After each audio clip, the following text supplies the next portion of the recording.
Hello everyone, so I have a video here filmed by a Russian soldier which shows mass graves being dug in Donetsk.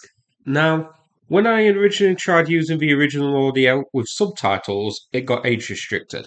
I guess because of the amount of effing and jeffing in the video. So I'll just read what the subtitles would have said. So it pretty much says, here is a digger working. It's a mass grave and here's the truck that brought them here. I will show you.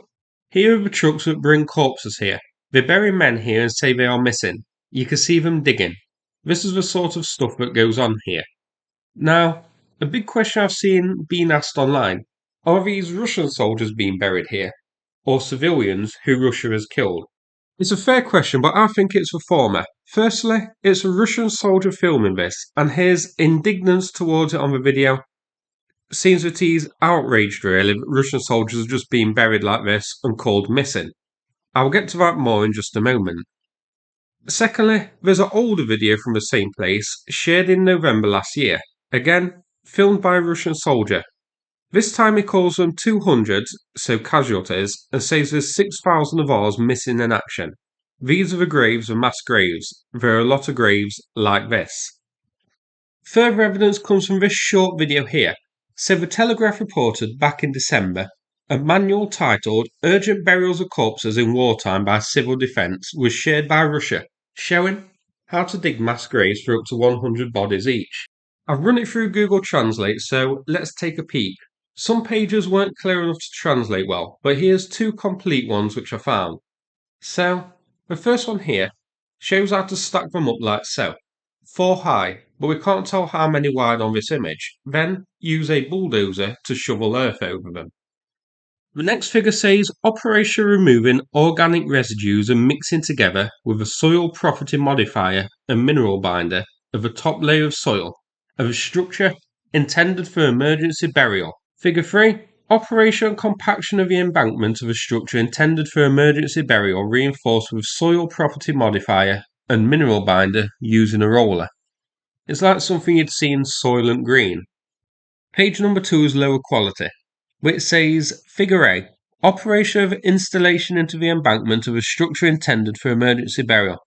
Devices for the absorption and something of radioactive and hazardous chemical substances and bioactive something. I can't read the rest. Next, manual labour is required to equip the graves, lay out them, and something else.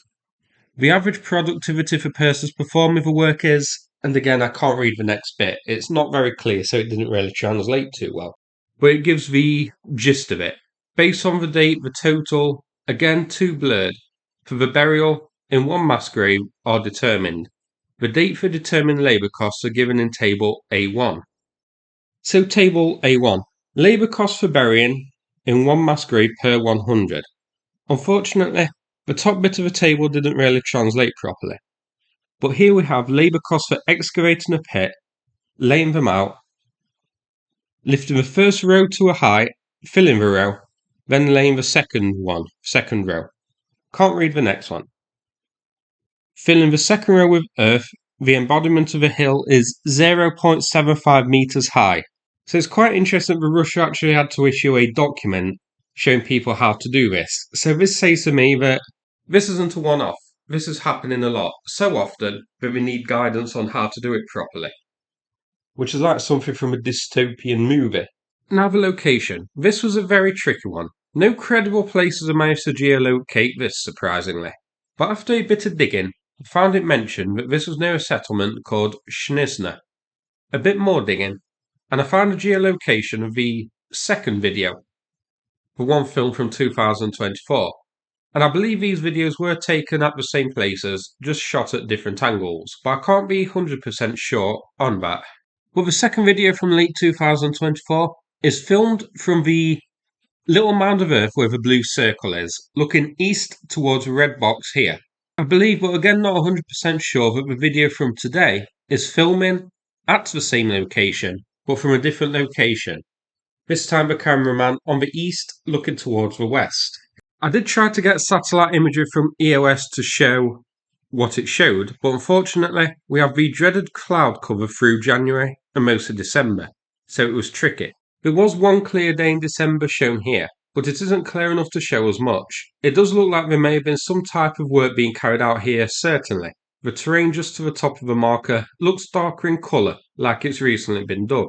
But we are going to have to wait for clearer satellite imagery for this one to be certain. So I guess the question now is, why? Well, firstly because Russia has suffered huge losses. But why bury them here rather than back in Russia?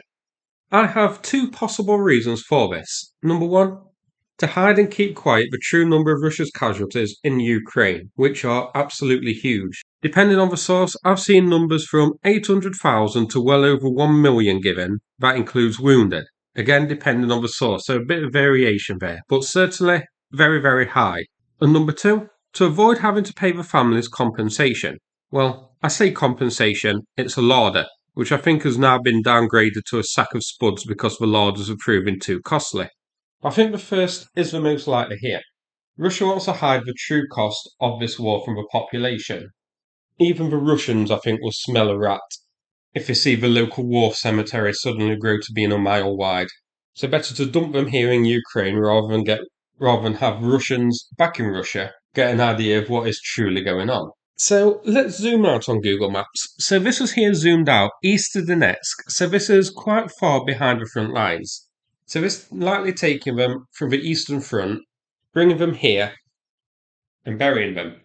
I remember, this is only the ones which can be recovered. This is the only videos we have so far, but I expect these won't be the only sites where there are mass graves. I expect there's many, many more, especially because, as we saw earlier, a document was issued to Russia on how to make these things.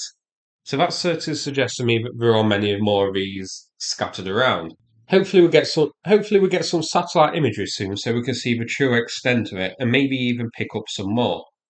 So that's it for this video. Hope you found it interesting. Now I'm going to play a video from the Ukraine Volunteer Centre about the ongoing fundraiser with them. The donation link is in the description. Thanks so much for watching and take care everybody. Attention, urgent fundraising. We are an international volunteer foundation created by soldiers. We know that in war every second decides whether to live or die. Today, we are raising funds for 2 minibuses for Ukrainian paramedics. Without this vehicle, paramedics will not be able to save the wounded. Under constant shelling on the front line, paramedics are pulling fighters from death. But without transportation, they can't make it. Every second is a life. Now we can help them work faster, save more, bring defenders home alive. We need your support. Fundraising target is $22,000. Donate, tell your friends, share this video. Every contribution you make is someone's saved life. Together to victory.